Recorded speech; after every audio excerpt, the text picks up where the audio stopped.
Hey everyone, today we're going to break down the Tellico Village parking utilization study.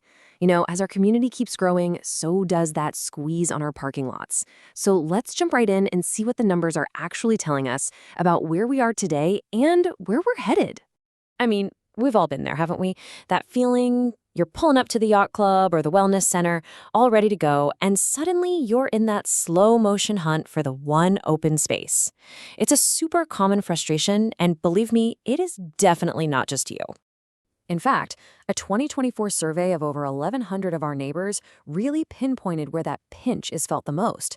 And look at this.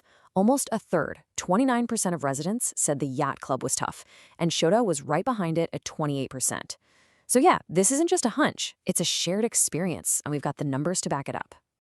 Well, these exact growing pains are why the Board of Directors asks the Long Range Planning Advisory Committee, you'll hear them called LRPAC, to really dig in. It was time to move past just talking about it and get some hard data. The mission here was pretty clear. First, figure out just how bad the parking problem really is and, when and where it's happening. Second, look into the crystal ball and project what our parking is going to look like when Tellico Village is completely built out. And finally, the whole point is to give the community solid data so we can all make smart choices together. So how'd they get the info? Not with some person standing there with a clicker, that's for sure. Nope, the study used these super accurate portable traffic counters with road tubes right at the entrances to our facilities. These things tracked every single car, the time, the speed, the direction, giving a really precise picture of how we use our lots. Okay, to really wrap our heads around what they found, let's zoom in on one place a whole lot of us use all the time, the Wellness Center. It's really the perfect case study for what's happening across the entire village. Now, before we get into the nitty-gritty, we have to get a handle on a couple of key terms. First up is daily coverage. Just think of this as the big picture, 30,000-foot view. It tells us the percentage of entire days where the number of cars trying to park never goes over the number of spots we actually have. Simple enough, right? And the second term is rolling coverage. Now this one gets way more detailed.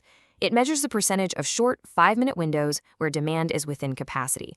And this is so important because it catches those super intense but really brief peak periods. Like when a popular class gets out right as another one is starting, that's when things get crazy.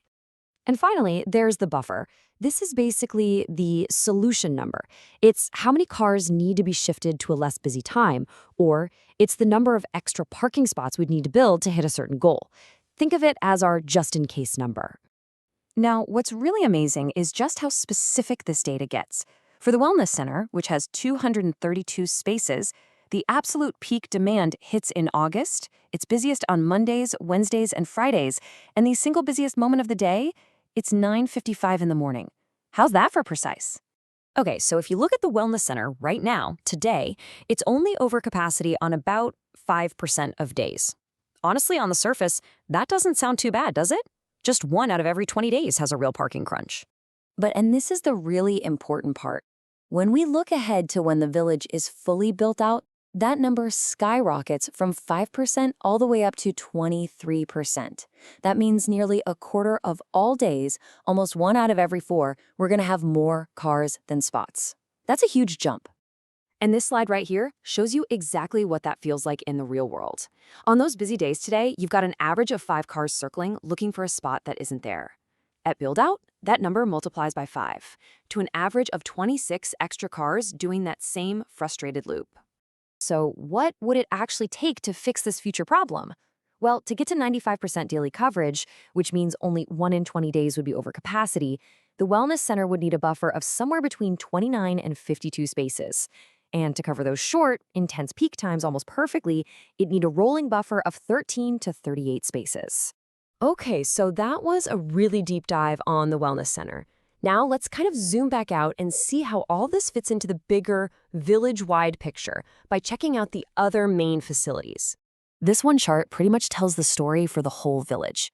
On the left, you've got that big picture daily coverage, and on the right, the more specific rolling coverage. Just for a second, focus on those orange bars. That's the projection for build-out. You can see that Tuca and Chota are expected to have their daily coverage just plummet, down to 55 and 48%. A lot of that's because of big events, like golf tournaments. The yacht club is also set to decline big time. Really, this data just proves what a lot of us already do by instinct. We're already using overflow lots to handle the demand we have right now. So the data, it paints a really clear picture of a growing challenge. No doubt about it. But, it also gives us a fantastic opportunity to get ahead of the curve.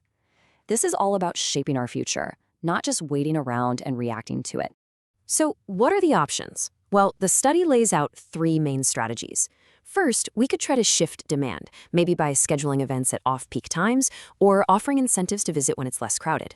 Second, we can try to reduce the number of actual cars, encouraging carpooling or using shuttles. And third, the most direct approach, we can increase capacity by just building more parking. At the end of the day, it really comes down to a choice for all of us as a community. Are we going to focus on shifting schedules, sharing rides, or building new spaces? The truth is, the answer is probably going to be a little bit of all three. This data isn't really an endpoint. It's a starting point for a bigger conversation. It gives us the foundation we need as a community to make smart choices that protect that amazing quality of life we all love here in Tellico Village. Thanks so much for tuning in.